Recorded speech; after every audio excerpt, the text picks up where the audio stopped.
Hebrews 3 speaks in the first verse of us having a heavenly calling and compares Jesus to Moses.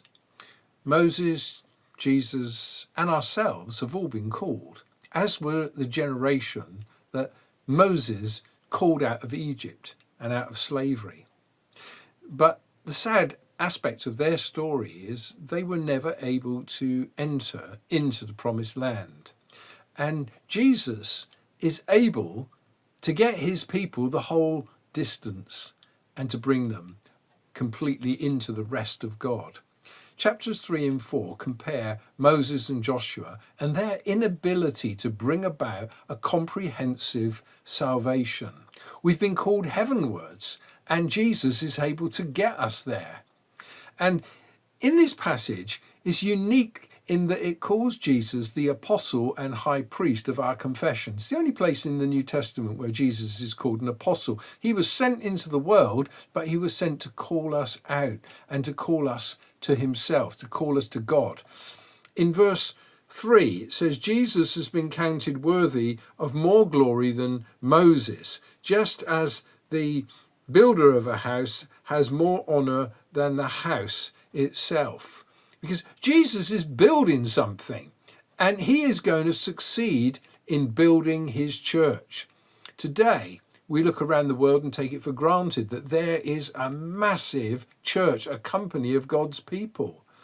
But when this sermon was first preached, the letter to the Hebrews really is a sermon, there were only a small company here, there, and around the Roman Empire.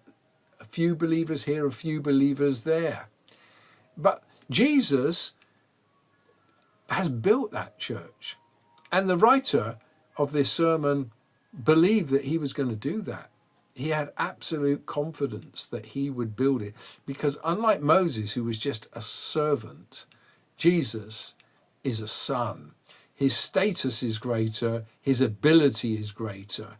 And through his death and resurrection, he has spoken to us in such a way that the gospel brings us out of the world and brings us into this new place of salvation. Now, that doesn't mean that we can just rest and sit back and do nothing. There's some very strong warnings in these words. Take care, brothers, lest there be in any of you an evil, unbelieving heart leading you to fall away from the living God. Our responsibility is to apply faith to the promises that we have received and to express that faith in daily, diligent obedience to the Lord. Today, if you hear his voice, don't harden your heart, because sin is very deceitful and it's not starting on the journey that counts. All the Israelites started on the journey. It's making it to the end. Jesus is the one that we need to focus on, not for a moment, but forever, a lifelong gaze at Jesus Christ and following him.